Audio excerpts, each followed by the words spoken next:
All right, from my video where I did a rack and pinion replacement, you'll remember I had secured the steering wheel.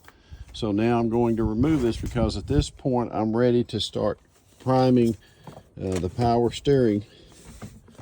I have replaced the rack and pinion. I replaced the high pressure hose. I have replaced the return. I installed a filter, and it's time now to push the air out of the system.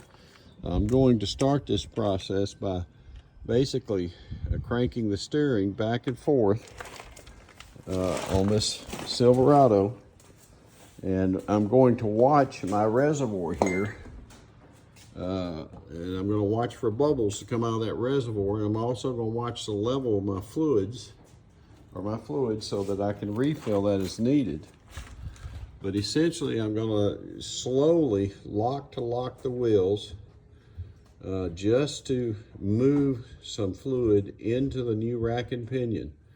Now at some point we'll be prepared and ready to start the engine and all, but I'm going to take a slow process here. Now, I know people do this differently. A lot of people will start the vehicle to circulate the power steering fluid, but I'm going to wait and do that. I'm going to manually work this process. But and I'm just using the regular power steering fluid that I purchased, I think at Walmart here.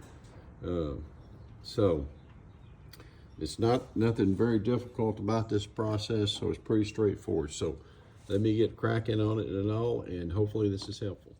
All right, now if I can show you, and you can see in video, you can see that by just manually moving the steering left to right, it's sucked in a lot of that fluid down. So it's introducing that fresh new fluid into the new rack and pinion.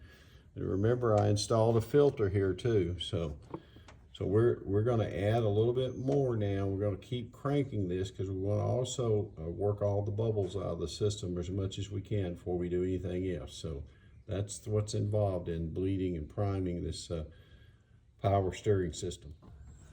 All right, now if you can see the bubbles rising as the air comes out of the system and all. And you can see we're just turning lock to lock the steering, and we're gradually, it's sucking in more and more fluid, and it's releasing the bubbles, getting air out of the system. And that's it.